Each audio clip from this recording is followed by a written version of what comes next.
Ils rentrent les uns après les autres. Les petits bateaux de pêche sont à quai depuis quelques heures. Les plus gros navires sont restés en mer jusqu'au dernier moment. Le Sterne 3 débarque son poisson avant l'arrêt de 4 semaines. Depuis minuit ce jeudi, plus de 300 navires qui pêchent dans le golfe de Gascogne vont devoir rester à quai jusqu'au 20 février.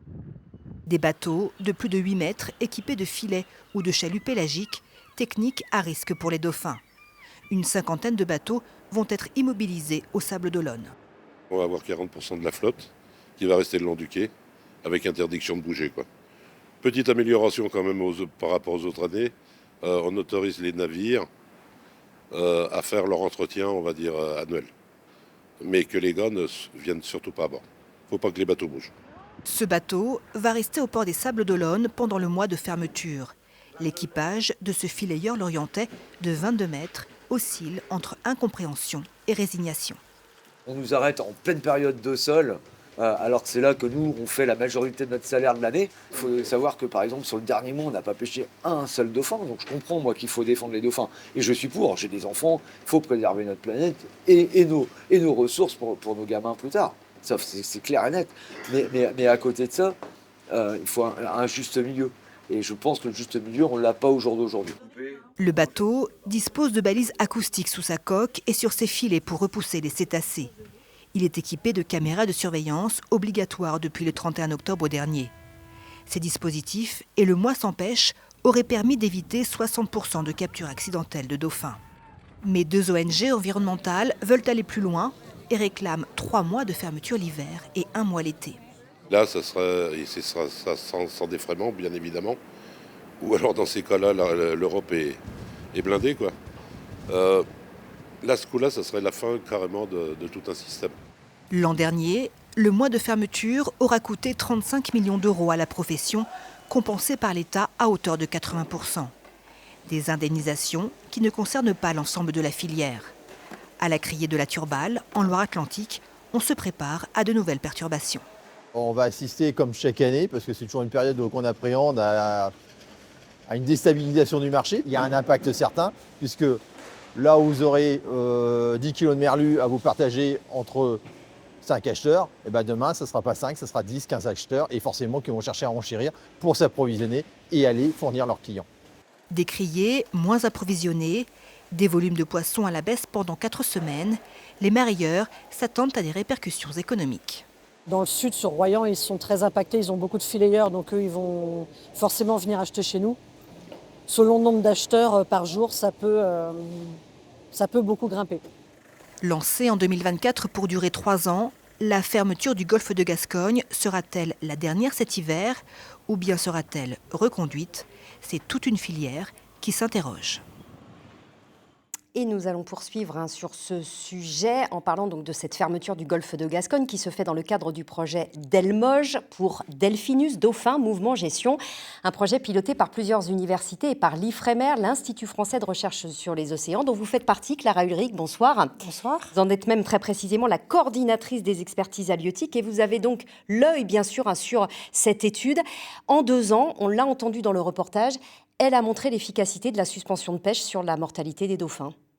Alors oui, la fermeture donc, qui a lieu depuis 2 ans a été bien estimée en parallèle des travaux de recherche pour comprendre ces captures. La fermeture a été efficace, on est passé d'à peu près 5000, un peu moins de 5000 captures par an, estimées à un peu moins de 2000 sur les 2 dernières années. Donc on peut dire qu'il y a quand même eu un impact réel, un niveau qu'on n'avait pas obtenu depuis presque 10 ans. Ça montre donc que pêcher moins sur cette période, en tout cas sur les bateaux concernés, eh bien, a une efficacité donc sur la mortalité des dauphins. Mais ça n'est pas la seule explication à l'hécatombe qu'on a pu connaître. Le changement climatique y est aussi pour beaucoup, parce qu'on a entendu, les pêcheurs, ils ont fait des efforts, notamment pour équiper leurs bateaux. Alors oui, ça a été vraiment l'objectif de ce travail, c'est essayer de comprendre pourquoi les captures, comment les captures, qu'est-ce qui fait qu'elles ont autant augmenté depuis quelques années. Donc il a fallu vraiment comprendre qu'est-ce qui a changé dans la pêche, qu'est-ce qui a changé chez les dauphins, qu'est-ce qui a changé dans l'environnement. Et finalement, c'est vrai que les changements environnementaux dans le golfe de Gascogne sont vraiment majeurs. Augmentation de la température, baisse du débit des fleuves, et ça a entraîné des effets en cascade. Moins de production de chlorophylle, moins de phytoplancton, et donc les anchois, les sardines qui se nourrissent de ce plancton sont moins grosses, moins abondantes, et ça impacte les dauphins qui se sont, eux, rapprochés des côtes, ils sont plus près des côtes, ils sont plus dispersés, et donc ils sont plus souvent au même endroit, au même moment que les engins de pêche. C'est-à-dire qu'on a en fait un partage de la géographie des mers tout près des côtes qui devient problématique, qui ne l'était pas forcément avant.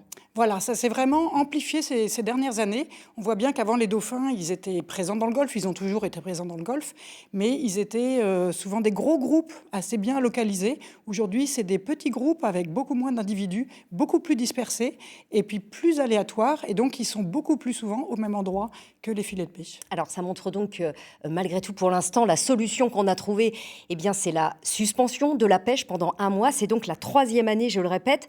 Cela ne devait durer que jusqu'en 2026. Mais est-ce que vous, en tant que scientifique, je rappelle que vous n'êtes pas décideuse de ces mesures, mais vous les observez, est-ce que vous considérez qu'il faut les reconduire ?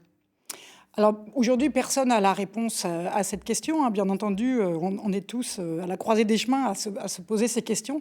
Qu'est-ce que l'avenir va nous donner ? Vous dites d'ailleurs, il n'y a pas de solution idéale. Alors ce que je peux vous dire, voilà, c'est en fait, il y a vraiment 2 choses qui sont importantes. La première chose, c'est de se dire ça. Il n'y a pas de solution idéale. Une solution idéale, c'est une solution qui protège les dauphins, qui est facile à mettre en œuvre et à contrôler par les pouvoirs publics et qui n'a pas d'impact socio-économique. Donc aujourd'hui, on sur voit les bien pêcheurs notamment et la sur filière. les pêcheurs et sur les filières et tout, sur l'ensemble des marchés également des consommateurs. Donc on voit bien qu'aujourd'hui, finalement, on a une batterie d'options imparfaites, c'est-à-dire qu'il n'y a pas une seule mesure qui va nous permettre de régler le problème. C'est pas spécifique à la France, c'est quand même assez général avec les cétacés en particulier.